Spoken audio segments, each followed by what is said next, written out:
So ಮೊದಲು ಈ video ನೋಡಿ. वंदे मातरम के प्रति मुस्लिम लीग की विरोध की राजनीति तेज होती जा रही थी. ಸೊ ಒಂದೇ ಮಾತರಂ ಗೀತೆ ರಚನೆಯಾಗಿ ಸುಮಾರು 150 ವರ್ಷ ಆಯಿತು. ಸೊ ಈ 150 ವರ್ಷ ಆದ ಕಾರಣ ರೀಸೆಂಟ್ ಆಗಿ ಪಾರ್ಲಿಮೆಂಟ್ ಅಲ್ಲಿ ಇದರ ಬಗ್ಗೆ ಒಂದು ಚರ್ಚೆ ನಡೆಯುತ್ತೆ. ಸೊ ಈ ಚರ್ಚೆ ಹೇಗೆ ಪಾರ್ಲಿಮೆಂಟ್ ಅಲ್ಲಿ ವಿವಾದಕ್ಕೆ ಕಾರಣ ಆಗುತ್ತೆ ಅಂತ ನೋಡೋದಾದ್ರೆ 1875ರಲ್ಲಿ ಬಂಕಿಂ ಚಂದ್ರ ಚಟರ್ಜಿ ಅವರು ಬರೆದ ಒಂದೇ ಮಾತರಂ ಗೀತೆ ಸುಮಾರು 6 ಸ್ಟಾಂಜಾನು ಹೊಂದಿತ್ತು. ಸೊ ಈ 6 ಸ್ಟಾಂಜಾದಲ್ಲಿ ಮೊದಲ 2 ಸ್ಟಾಂಜಾ ರಾಷ್ಟ್ರದ ಏಕತೆ ಬಗ್ಗೆ ಮಾತಾಡಿದ್ರೆ, ಉಳಿದ 4 ಸ್ಟಾಂಜಾ ಎಲ್ಲೋ ಒಂದು ಕಡೆ ಧರ್ಮದ ಬಗ್ಗೆ ಸ್ವಲ್ಪ ಒಲವು ತೋರಿಸ್ತಿತ್ತು. ಅದಕ್ಕೆ 1937ರಲ್ಲಿ ಕಾಂಗ್ರೆಸ್ ವರ್ಕಿಂಗ್ ಕಮಿಟಿ ಈ 4 ಸ್ಟಾಂಜಾನ ಕೈ ಬಿಟ್ಟು ಕೇವಲ 2 ಸ್ಟಾಂಜಾನ 1950ರಲ್ಲಿ ರಾಷ್ಟ್ರಗೀತೆ ಅಂತ ಜವಾಹರ್ಲಾಲ್ ನೆಹರು ಅವರು ಘೋಷಣೆ ಮಾಡ್ತಾರೆ. ಸೊ ಈ ಒಂದೇ ಮಾತರಂ ಗೀತೆ ನಿನ್ನೆ ನಡೆದ ಪಾರ್ಲಿಮೆಂಟ್ ಸಭೆಯಲ್ಲಿ ಹೇಗೆ ಕಾಂಟ್ರವರ್ಸಿಗೆ ಬದಲಾಯಿತು ಅಂತ ನೋಡೋದಾದ್ರೆ, ಸೊ ಈ ಒಂದೇ ಮಾತರಂ ಗೀತೆ ಸುಮಾರು 6 ಸ್ಟಾಂಜಾನ ಹೊಂದಿತ್ತು. ಸೊ ಈ 6 ಸ್ಟಾಂಜಾದಲ್ಲಿ ನಾನು ಮೊದಲೇ ಹೇಳಿದ ಹಾಗೆ 2 ಸ್ಟಾಂಜಾ ಮಾತ್ರ ದೇಶದ ಏಕತೆಗೆ ಸಂಬಂಧಪಟ್ಟಿತ್ತು.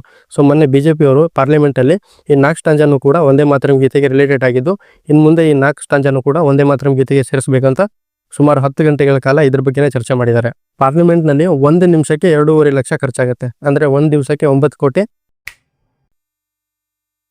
ಸೊ ಇಷ್ಟೆಲ್ಲ ದುಡ್ಡು ಎಲ್ಲಿಂದ ತರ್ತಾರೆ? ಸೊ ಇವರು ಅವ್ರ ಮನೆಯಿಂದ ತರೋದಲ್ಲ, ನೀವು ಕಟ್ಟಿರೋ ಟ್ಯಾಕ್ಸಿಂದ. 1875ರಲ್ಲಿ ಮತ್ತು 1950ರಲ್ಲಿ ನಡೆದ ವಿಷಯದ ಬಗ್ಗೆ ಈಗ ಕುರಿತು ಪಾರ್ಲಿಮೆಂಟಲ್ಲಿ ಚರ್ಚೆ ಮಾಡ್ತಾರೆ. ಆದರೆ ಮೊನ್ನೆ ನಡೆದ ಇಂಡಿಗೋ ಪ್ಲೇನ್ ಕ್ರೈಸಿಸ್ ಬಗ್ಗೆ ಯಾರೂ ಮಾತಾಡಲ್ಲ. ಇಂಡಿಗೋದಲ್ಲಿ ಸುಮಾರು ಒಂದೇ ದಿವಸದಲ್ಲಿ 4,000 ಪ್ಲೇನ್ ಕ್ಯಾನ್ಸಲ್ ಆಗಿದೆ. ಒಬ್ಬರು ಎಕ್ಸಾಮ್ ಬರೋಕ್ಕೆ ಹೋಗಲಿಲ್ಲ, ಅವ್ರ ಮದುವೆಗೆ ಅವರೇ ಅಟೆಂಡ್ ಆಗೋಕ್ಕಾಗಲಿಲ್ಲ. ಇದ್ರ ಬಗ್ಗೆ ಯಾರೂ ಮಾತಾಡ್ತಿಲ್ಲ. ಡೆಲ್ಲಿಯಲ್ಲಿ ಏರ್ ಪೊಲ್ಯೂಷನ್ ವರ್ಲ್ಡಲ್ಲೇ ನಂಬರ್ 1 ಸ್ಥಾನದಲ್ಲಿದೆ. ಇದ್ರ ಬಗ್ಗೆ ಯಾರೂ ಮಾತಾಡ್ತಿಲ್ಲ. SSC ಎಕ್ಸಾಮಲ್ಲಿ ಸ್ಕ್ಯಾಮ್ ನಡೀತು, ಇದ್ರ ಬಗ್ಗೆನೂ ಯಾರೂ ಮಾತಾಡ್ತಿಲ್ಲ.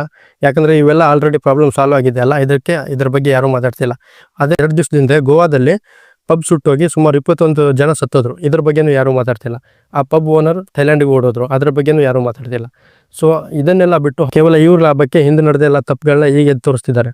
ಆದರೆ ಇವರಿಂದ ಈಗ ನಡೆದ ತಪ್ಪುಗಳನ್ನ ಸರಿಪಡಿಸೋಕ್ಕೆ ಆಗ್ತಿಲ್ಲ. ಇದು ನಮ್ಮ ದೇಶದ ಸ್ಥಿತಿ.